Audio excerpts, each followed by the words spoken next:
I'm sure you've heard that saying, actions speak louder than words. In some ways that's true, and certainly in some contexts that's true. Perhaps you've been in a situation where it was a really difficult situation for you, and that person that reached over and took your hand and just, gave it a squeeze, let you know that they were there, they could be counted on, and you were not alone. They didn't have to say it using words, but they certainly said it on a nonverbal level. Maybe you've been in a situation where someone looked at you and in their eyes you knew exactly what it was they were trying to convey, even though they weren't using their words. So we do communicate a lot on a nonverbal level.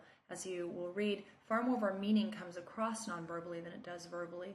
So this lecture I've entitled Speaking Without Words. And no, we're not using words in the verbal sense, but we certainly are communicating a variety of messages when we use nonverbal communication. So let's begin today talking a bit about principles of nonverbal communication, and we'll walk through some of that and then wrap up talking about some of the different types of communication that occur nonverbally, and you'll want to know those because those will be important come exam time. One of our first points to note here is that nonverbal communication is ambiguous. Now you recall that we said that that's true of verbal communication as well, and it is. In some ways, nonverbal communication is even more ambiguous. Sometimes we wonder, well, what did that look really mean? Or what did that tone of voice mean? Or what did that, that gesture or that, particular facial expression, what was the meaning there?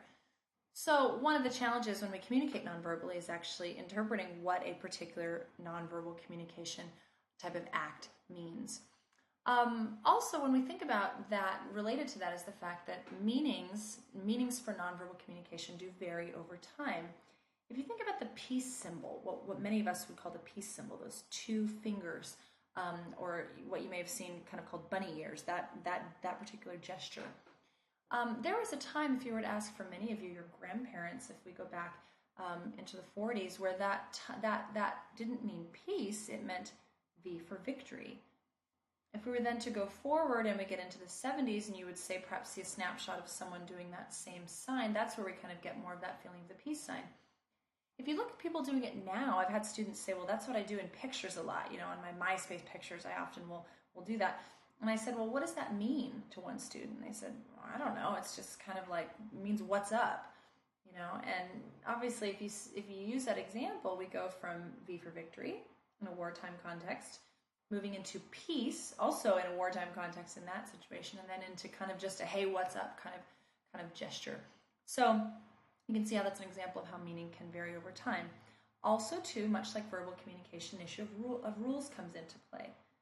We learn particular rules for what kinds of behaviors are appropriate and what behaviors mean what non-verbally, and then as we interact with others, we do so from the perspective of those rules. If you've ever been in a situation where someone violated what you thought to be a rule non-verbally, you know how uncomfortable that can be, particularly with regard to things like space. If we have a certain understanding of how much space we are supposed to be away from other people, how much personal space we like, when someone violates that, we often really take notice of that because we have a real clear sense, particularly in this country, of rules that govern nonverbal communication with regard to space. So it, like verbal communication, is ambiguous, and also nonverbal communication is governed by rules. In addition, verbal and nonverbal communication often go together. As we all know, we often, when we are speaking, are using our facial expressions and our bodies to communicate meaning as well. So in your text, you will read about some of the different ways that nonverbal behaviors interact with verbal communication. The one I'll just highlight briefly is that issue of contradiction. The thing that's interesting is sometimes what we are saying with our verbal communication through our language is different than what we are saying with our facial expressions, our body language, our eye contact. And often if there is that issue of a contradiction, most people will be more apt to believe what you're saying non-verbally than verbally. So sometimes our non-verbal communication will betray us, and it will show what we really are thinking, even if we're saying something else non-verbally. So there definitely is that intersection between non-verbal and verbal communication. Non-verbal communication also plays a significant role in regulating what happens in our interaction with other people. So we are able to, through things like eye contact, perhaps a hand gesture, to kind of organize our interactions with others. We can let people know when to speak, we can invite people to speak, encourage them to stop speaking, sometimes by looking away and looking at someone else in a conversation, perhaps in a setting like a meeting. So there are a lot of different ways that through what else we are communicating besides our words on a nonverbal level, we're able to kind of organize and, in a way, play almost a traffic cop kind of role as we interact with other people, especially if we're in a leadership role. It's important when talking about nonverbal communication to also talk about the role that culture plays here too. Culture is significant in nonverbal communication in that through culture we learn what kinds of behaviors are appropriate, and then as we communicate with others, we reflect those cultural values. So it's not instinctual to know that certain kinds of behaviors are appropriate and others are not. It's something that we learn. And some of the areas where this really diverges deal with issues of space. I remember living in Spain and having these little elderly women on the bus who would stand so close to me. And I remember being so uncomfortable, thinking, why are they being so rude? Why are they standing so close to me? But it was something that I had to learn, that in that particular culture, it was not rude to be that close to someone you didn't know. They didn't have such a real clear sense of personal space and personal territory like we do here in the United States. In addition, issues relevant to time. I remember once again from my experiences living in Spain, you would tell someone, meet me at 11. And 11 meant 11:15, 11:20, 11:30. The sense of time was very flexible. Whereas here we know if I say meet me at 11, 11:05, maybe 11:10, I'm annoyed, and beyond that, you're just flat out rude because we have a much more stringent sense of time. So time and space are very much culture bound. And of course, you have just those examples of gestures as well that we understand to mean one thing in one culture that another culture may not necessarily share that same meaning. One thing that happened years ago with an American president really is a good example of this. An American president got off the plane in Latin America and gave the A-OK gesture. Some of you know what that gesture looks like, that A-OK. And thinking, that was kind of a nice gesture to, hey, here I am, A-OK, in this other country. Well, in that particular country, that was the equivalent of giving someone the bird or flipping them off.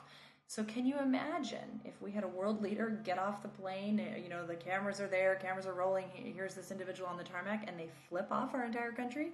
I'm sure you can see why in that example it was really a good one of showing us how important it is to make sure that what we think means one thing is indeed something that universally has that same meaning, because culture to culture things do vary so much with regard to nonverbal communication.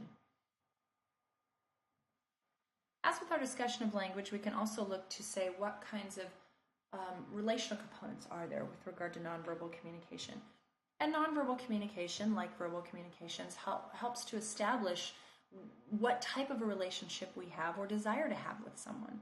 So we can show responsiveness, liking. Once again, power. An interesting thing here is that individuals with higher levels of power are more apt to initiate touch in our culture, whereas those who have less power are less apt to do that. So sometimes we can convey power messages through touch. And even just thinking about things like liking, if someone gets really close to you or makes really a lot of eye contact with you, they may be trying to say, hey, I'm interested. But of course, that can convey a message that maybe you're not so interested in reciprocating. So nonverbal communication, like verbal, helps us know what kind of relationship the person wants to have, or helps to just reaffirm the relationship that we do have with that particular person. Let's move on as we wrap up to just talking about some of the different types of nonverbal communication that are important to know. There are many different types of nonverbal behaviors that convey meaning. So let's just walk through some of these together. First, we could talk about kinesics. This deals with all of those gestures and body motions and eye contact, those kinds of things that are so important in conveying meaning. And of course, an enormous part of our meaning comes across through the face and the eyes. We are able to make many, many different expressions with our face and eyes, and so hence convey a lot of meaning through those different channels. So we have kinesics. Haptics deals with touch, something we just mentioned. And of course, through touch is something that is essential to human beings. We need that for us as social animals. We need to be touched. It's essential for health. And through touch, we're able to convey certain things with people. My husband mentioned coming back from college and how much a hug from his mom meant, because he hadn't had a whole lot of hugs, just living with a bunch of guys in the dorms. He hadn't had that experience. He said it was really cool to come back and, kind of have that because it conveyed, a certain meaning that he wasn't getting as a college student at that time. So it's a good example of how much we need and desire that. Also, physical appearance plays a big role. Culture to culture, different kinds of body types and different kinds of appearances convey different messages. And here in our culture, we, of course, elevate this kind of thin, very athletic physique for men and women. But once again, culturally, that's not necessarily the case everywhere in the world and hasn't been the case throughout history either. With physical appearance, we're often drawn to what's most obvious first, and we make certain assumptions about what their body conveys to us and what things may be true about them. Also, we could talk about artifacts. These are those physical things that say things about us. So if I were to come into your place where you live, your home, your apartment, your dorm room, wherever it is that you live, and look at what posters you have on the wall and what pictures you have up, you're telling people about you through your physical space. So when they walk into your room, they look at your artifacts and they immediately know that you love Bob Marley, or you love to decorate, or whatever it is that's true about you, that your stuff serves to say about you. The final one there on this list is proxemics, and this deals with issues of physical space. We've touched on this briefly already. Edward Hall has done some interesting work helping us to understand who we want in certain distances. The bottom line here in the United States is that we're real sensitive to people that get close to us. We don't want anyone other than intimates in our real close distance to us. So a violation of space conveys certain messages that may get our attention, and that could be both a good or a bad thing. So a couple more that we could add, just a few more to add to this list. We can also talk about environment and what a given environment communicates. Think about a restaurant. One of my favorite restaurants is not California Pizza Kitchen because of what the environment communicates. Think about a restaurant like that if you've been there before, or perhaps one like it. Bright color, bright lights, an exposed kitchen, which is fairly loud. Booths that are not really squishy and comfortable. They don't invite you to stay very long. The big message that you get from a restaurant like California Pizza Kitchen is get in, get out, right? Eat your food and get out. They don't want you to feel like you're welcome to just hang out for the night leisurely like you might, experience in a small cafe somewhere. And you can understand why that's so. They are going to make more money by getting people in and out quickly and selling lots of pizza. So choices are often made when you think about physical space in restaurants and other buildings with regard to what the space will communicate. We could also talk about, as the song says, the sound of silence. We know that saying nothing is another way to communicate. If you've given someone the silent treatment or been the victim of that, you know that sometimes silence can be very full of meaning, very full of a relational meaning in particular. Two final points there, chronemics and paralanguage. Chronemics deals with time, and how we approach time, how we communicate about time is significant as we relate to other people. I went to a doctor's office not too long ago, and they made me wait an hour for an appointment. After the hour, they came out and said, "We're sorry, the doctor can't even see you." And I was so frustrated because I felt like my time had been wasted, particularly when I had come on time, because we, as I said earlier, have a real clear sense of time being very structured here in the United States. The relational message that was sent to me was that my doctor didn't care about me, didn't care about my time because of how he approached my time. So, once again, there are messages that are sent even on a relational level with regard to how we approach time and what we think time says about us and about the people we care about.